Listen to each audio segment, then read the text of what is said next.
So this video is going to be about milk banking and reasons for me milk banking, how you get involved with a milk bank, just kind of an information kind of video. All milk banks are different, so the milk bank you go to may have a different set of rules than my milk bank does. For instance, like some milk banks will send out the bags beforehand so you can pump in their bags and then send it off when you get that amount that they want. The milk bank that I went to, I had to get a specific amount before they would give me bags and stuff to repay me for the bags that I sent them. So anyways, but back in September, I started, my deep freezer started getting very overfilled, and I did not know what to do with the extra milk. Keep in mind though, this milk had been scalded, and so I really didn't feel comfortable donating it to like another mother or somebody. Had it been like someone I know, maybe, but sometimes the scalding process kills some of the nutrients, so I feel like, it would have been cheating the other mom out of some nutrients or something. But anyways, so the milk bank wouldn't accept that milk, so that milk I did give to Hannah, but I started, collecting all this milk, and I didn't know what I was going to do when I collected too much and then it got overfilled. So with Ella, I only pumped 3 times, and I got like 25, 26 ounces in a day. With Hannah, it's more like 50 ounces a day because I pump every 3 to 4 hours, and I pump like 6 times a day. So I double pump what I used to with Ella. And the reason I do that is because I breastfeed Hannah on the days that I'm off, or on the days like at nighttime and stuff. So I have to kind of keep them on like that one schedule of 3 to 4 hours. So anyways, but the lactation consultants, they gave me information on a milk bank that I could donate to, and it actually, the milk that I donate comes to the hospital that I work at, so which is kind of cool because I know that the babies in the NICU upstairs are getting that milk. But anyway, so first I had to collect the 200 ounces that they wanted. I had to have blood work done. I had to have paperwork done. I had to have like a slip signed by my doctor and her doctor saying we were both healthy, that Hannah was growing well, and that I didn't have any health issues. I had to have blood work done for like STDs, HIV, AIDS, and that kind of thing. So once all that was said and done, and everything was approved, and blood work was okay, and you have to have the blood work every 6 months, so I'm actually up for blood work in April.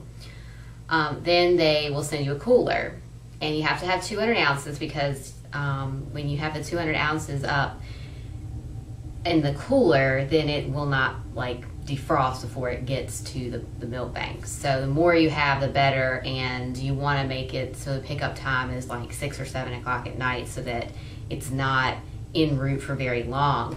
So whenever I get a cooler, which I get a cooler every 2 to 3 weeks, I always call them. They give you instructions on like, you call FedEx, and this is what you do, you say, and everything. And then they send you, because when they send you the cooler, they send you extra bags, plus they send you like a billable stamp is what I usually get. And when you call, they always ask you, how big is the package, and I always tell them like a cooler, and it's about 25 pounds, because usually when I send them milk, it's between like 400 and 500 ounces is what I send them. Producing 50 ounces a day, it's very easy to fill a cooler up. Sometimes though, the cons of this is that sometimes you don't always get the cooler when you really need it, so I have to call way in advance so I can have my name on the list just in case all the coolers are out. I have not encountered this a lot, but I have in the past, in my deep freezer is almost, toppled over. Not this weekend, but next week Ella's birthday party is coming up, and I'm gonna have to empty that deep freezer out so I can put the food in the deep freezer that I have for her birthday party. So I have to call the milk bank and tell them to send me a cooler. It's a really simple process, and they give you the bags, and then you put your donor number on the bag and how much is in there and the date. They won't accept any milk that's 6 months or older, I think is what it is, and they always write, do not send this milk from such and such date. Also, they don't accept your milk if you've been sick in the time that you pump, so, or if you've taken like any of the unapproved medications on their list. They give you this huge list, and the list is actually in my locker at work. So I don't have that list with me, but I know for like Tylenol and ibuprofen, you have to wait a certain amount of hours before you start pumping for them again, and you have to write it on the sheet when they send you the cooler. They send you this like sheet that says, have you had like a respiratory infection? Have you had a cold? Have you had a stomach bug? Have you had a fever of over 101? Has anybody in your family been sick? Because they take that into account as well. So in that time, you can't pump for them. It's just like I had an ear infection. I had to be on antibiotic for 10 days, and I could not pump for them for 10 days. So right now, my cooler is actually overstuffed with milk from that. So I need to get rid of that very soon. So I'm having to send most of my milk to the milk bank right now, and giving Hannah like the frozen milk that I had to freeze when I was pumping and was taking the antibiotic. And then they also they tell you, you can call at any time and ask them, if I take this, how long do I have to wait? Because like I've had to take Zofran. Like I had to take Zofran back in October because I had the stomach bug and just kept throwing up.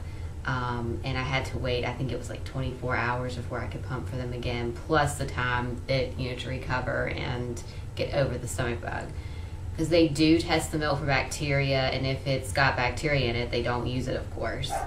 And of course, like I was just saying earlier, they don't use like the scalded milk as well, because they have a pasteurization process of their own, and they don't want to like break the milk down even more than what it has been when you just boil it a little bit.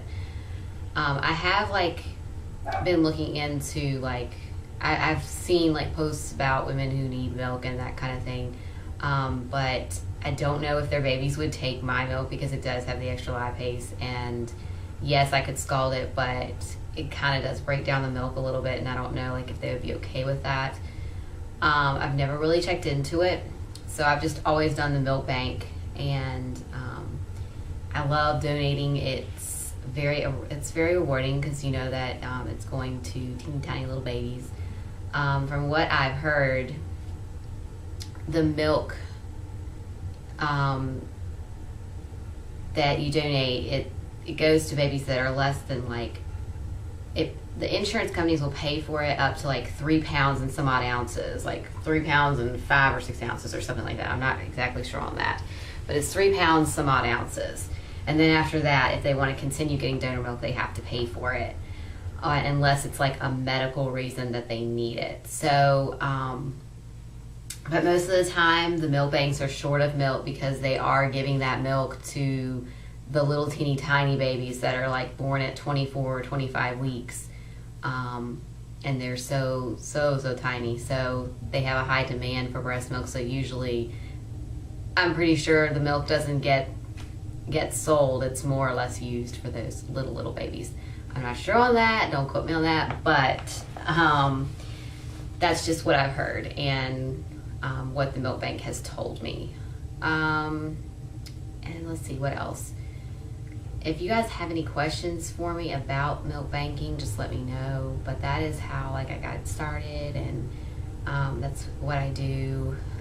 Basically 25 ounces to 30 ounces a day is what I pump for them, and that goes into the bags. I bring home like 6 bags from work, and that goes into the freezer, and it gets frozen, and then I put it in the deep freezer, and then I call, and they send me a cooler. I pack it all in the cooler. I call FedEx, they come and get it, and that's all I have to do. It can be time consuming. It can get in the way of your work schedule. Like if you have to work until 6 or 7 and you have to get that milk off that specific day because your deep freezer is overfilling. But my husband has been great, and he's been filling the cooler sometimes for me and helping me with that. So that's good. See what else. I think that's really it. If you guys have any questions for me, just let me know. And thanks for watching.